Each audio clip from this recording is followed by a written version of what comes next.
Start walking. Ciencia. Ciencia. Mundo. Ciencia. Mundano. Mundana. Mundano. Ciencia. Mundo. Mundana. Mundano. Ciencia. Ciencia mundana. Ciencia mundana, sí, a las 9:08 y medio de la noche, Alfredo Caro Gabón. Gabón, Begón. Pues aquí está nuestro divulgador científico favorito para hablarnos hoy de una peli. Ah, pues sí. Bueno, claro, es que estamos en el Cinemaldi, claro, tienes que hablar de cine, evidentemente. Claro, anoche fui al cine hacía bastante tiempo. He ido durante la pandemia hacía bastante tiempo. Y tenía muchas ganas. Me hizo mucha ilusión cuando descubrí que iban a hacer una nueva película de Dune. Uh-huh. Y que esta remake, digamos, la primera gran producción sobre Dune creo que se ha hecho, que es un libro que escribió Dune, que escribió Frank Herbert en el 65. Es una película muy cinematográfica, de gran producción y tal, ¿no?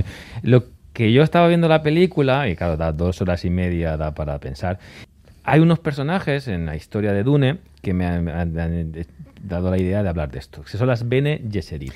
Las Bene Gesserit son una casta milenaria de mujeres, ahí salen de negro en la película, que tienen poderes, unos poderes mentales que han ido seleccionando genéticamente durante generaciones, mediante cruces de individuos, y la idea es mejorar esos poderes que llaman mentat, ¿no?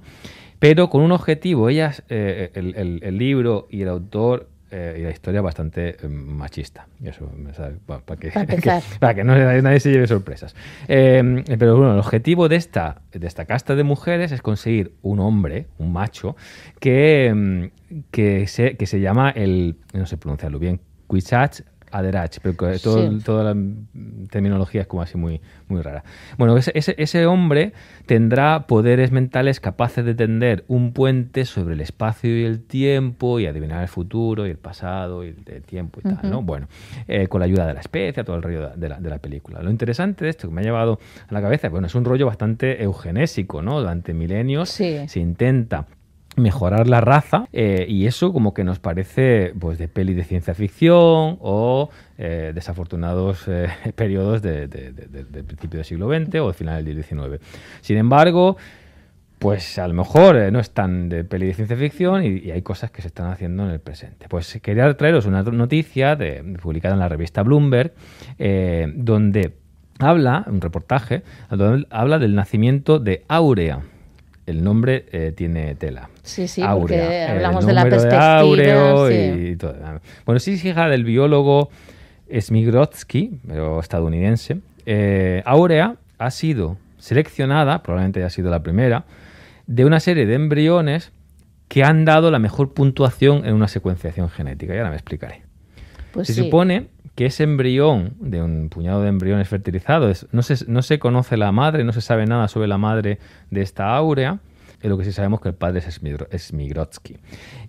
Smigrotsky lo que ha hecho es seleccionar, a partir con una empresa y a partir de secuenciación genética, ha seleccionado aquellos embriones que tienen menos probabilidades de tener enfermedades cardiovasculares, diabetes, cáncer y cosas así cuando envejezca.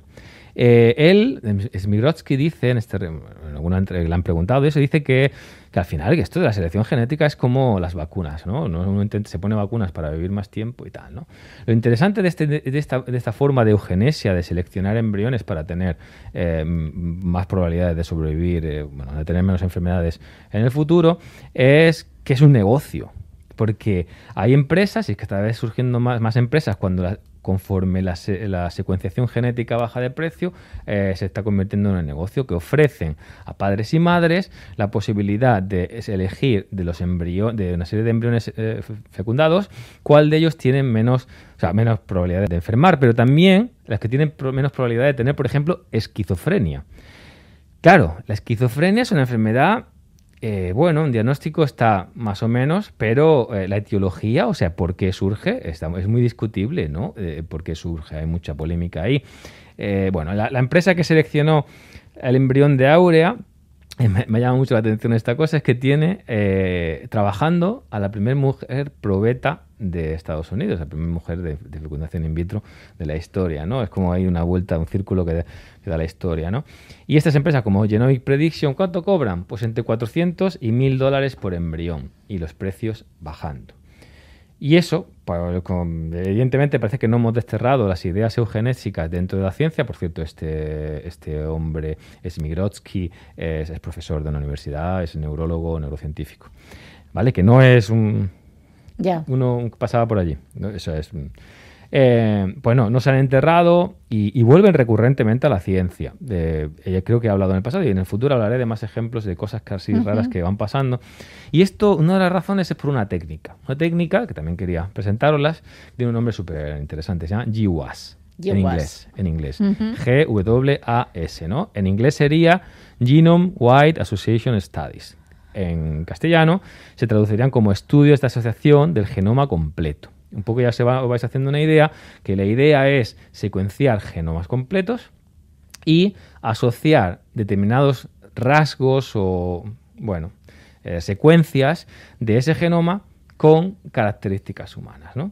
De todas maneras, si queréis saber un poquito más, la semana pasada publicamos en La Paradoja de Jebos, un blog en el que yo colaboro, un artículo escrito por Kevin Bird y traducido por Cristina Villegas, que muy amablemente lo tradujo de manera estupenda, una filósofa de la biología que tradujo esto, y os lo recomiendo porque lo buscáis fácilmente el artículo. ¿Y qué dice la filosofía de la biología de esto? Pues depende de la orientación, honestamente, política o de que uno tenga hacia la eugenesia. En general, yo lo que he visto, y precisamente Cristina se animó mucho a hacerlo, tuvimos a su tutora de tesis aquí, a Laura Nuño de la Rosa, la hemos tenido un par de veces y Cristina tengo contacto con ella. Tiene un magnífico podcast que se llama de Inaplicables, que recomiendo seguir y escuchar, y habla y lo critica, ¿no? Porque la idea primero tiene lagunas científicas y, por supuesto, lagunas sociales y políticas, connotaciones sociales, ¿no? Que sería la eugenesia. Pero la idea de que esta técnica, simplemente por el hecho que podamos secuenciar a miles y miles de personas, que tengamos una gran cantidad de datos sobre su salud, sobre su edad, sexo, etcétera, etcétera, etcétera, lo que dice la filosofía de la biología ahora mismo es, como cuando tú tienes muchos datos, y inmensidad, o sea, se necesitan de hecho ordenadores muy muy potentes para hacer estos estudios estadísticos de correlación entre una determinada secuencia genética y determinados rasgos. Entonces, en realidad solo se ha conseguido ver cosas interesantes en enfermedades muy concretas como la degeneración macular, porque se han encontrado algunos genes asociados, la enfermedad inflamatoria intestinal, o sea, como herramienta de investigación básica que te permite pescar en un mar de incertidumbre, pescar cosas sin saber muy bien, pues ha sido muy útil. ¿Qué pasa? Que para todo lo demás es muy decepcionante, y ahí la filosofía de la biología tiene un papel crucial, porque le ha dado muchas alas, mucho pie, mucha esperanza a toda esa gente que investiga la cuestión de la genética conductual, ¿no? O sea, cómo pues, la genética afecta a cómo somos, a cómo nos comportamos, a nuestro comportamiento, a qué hacemos, etcétera, ¿no? Entonces hay una serie de reduccionistas genéticos como Plomin, Steven Pinker, que es uno de los más famosos, el Pinker por lo menos en Twitter es bastante famosete. Pues estos defienden que esas puntuaciones poligénicas, o sea, puntuación como score, como numeración, como cuánto, de 0 a 100, ¿no? ¿Qué puntuación te da de 0 a 100? De esos poligenes, porque no sabemos, no es un gen, ni son dos, no saben cuántos son, ni si son genes siquiera. Bueno, esas secuencias genéticas demuestran por qué algunos individuos son más inteligentes, o tienen mayor nivel académico, o son más ricos, y cosas peores mental, ¿no? Entonces, ese intento de asociar comportamientos sociales que son muy complejos con diferencias genéticas entre individuos, pues hace aguas por todas partes. Cargarse toda la sociología, toda la psicología, o sea, es cargarse un montón de ciencias que están alrededor, ¿no? Eso es. Y ellos dicen que sí, que han conseguido asociarlo. ¿Qué pasa? Que esta puntuación poligénica, que intenta predecir la inteligencia o los ingresos en función de su ADN, no solo se queda ahí, sino que llega a cosas más chungas, como es, por ejemplo, el que intenten prever la probabilidad de sufrir maltrato. O sea, dicen que hay unos rasgos genéticos que correlacionan con la probabilidad de sufrir maltrato. Y eso es una barbaridad, ¿no? Sí. Y sobre todo, para que lo entendamos, son artefactos estadísticos. Y voy a poner un ejemplo muy rápido. Si tú tienes la suficiente muestra, si tú tienes la suficiente gente, por ejemplo, siempre se dice, en estadística se dice una cosa, y es, si tú tienes muchísimas enfermeras y que llevan una bata azul y que llevan un boli en el bolsillo, con suficiente muestra tú puedes asociar estadísticamente a que el llevar el boli azul en el bolsillo, me lo invento, correlaciona con tener más riesgo de cáncer de mama. Porque hay muchísimos datos. ¿Y tiene alguna lógica? No, ninguna. Y es que estas puntuaciones de riesgo poligénico realmente explican alrededor del 11% de la variación. Para la inteligencia llega al 8% de la variación. De la variación entre las personas es un 8% de lo que podría explicar esta puntuación poligénica. No merece la pena, y sobre los ingresos un 2%. Realmente es lo social, es la crianza, es tu entorno. Son las circunstancias Pero finales, es la vuelta de la frenología. Es volver, es volver a creer que porque tú tengas un tamaño del cráneo determinado vas a tener más probabilidades de delinquir, ¿no? Sí. O vas a ser más o menos inteligente. Lo que se ha visto que se vio en su momento que era falaz, ¿no? Que las personas racializadas con determinados rasgos fisonómicos son más discriminadas. Y al ser más discriminadas, esos colectivos tienden a delinquir más, ¿no? Es al revés, hay que darle la vuelta a la tortilla. Pues esto es lo mismo, ¿no? Tú encuentras determinados rasgos que son secuencias genéticas que no tienen ninguna causalidad, o sea, no entendemos qué es lo que hace esa secuencia genética que es distinto a lo que hace la correcta, la sana, ¿no? La que le han dicho que es que lo que hemos asociado que es sano, ¿no?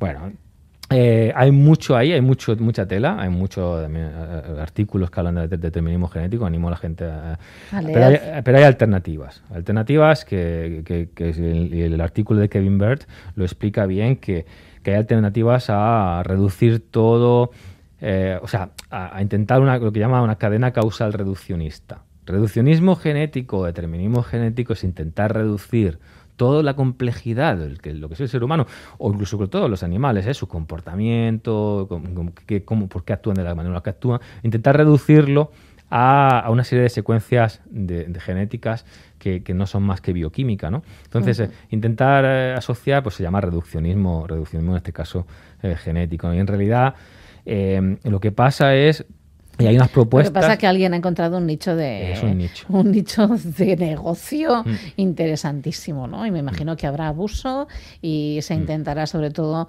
pues a personas que realmente tienen problemas y piensan, pues no sé, pues para tener un segundo hijo que cure al primero y cosas por el estilo. Bueno, eso se podría entender como desde ese punto de vista. Desde el punto de vista general de seleccionar a tus hijos para que sean más inteligentes o tengan menos probabilidades de cosas, pues bueno, luego se hinchará a comer hamburguesas o se hinchará a meterse droga y ¿sabes? Y es que no sé, o sea, las circunstancias sociales son las que mandan ahí, ¿no?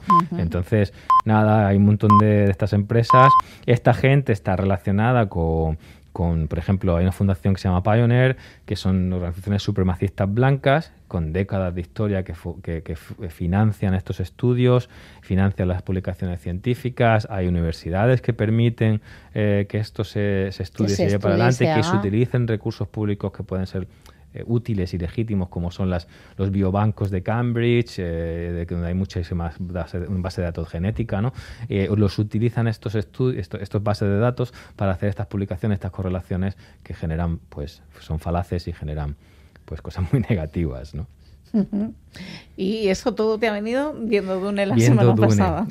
Sí, pensando en las Bene Gesserit, en Jessica y tal. Y en todo esto. Pero bueno, que y la gente que no haya leído el libro, ver la película así a palo seco, no lo ves. No lo sé.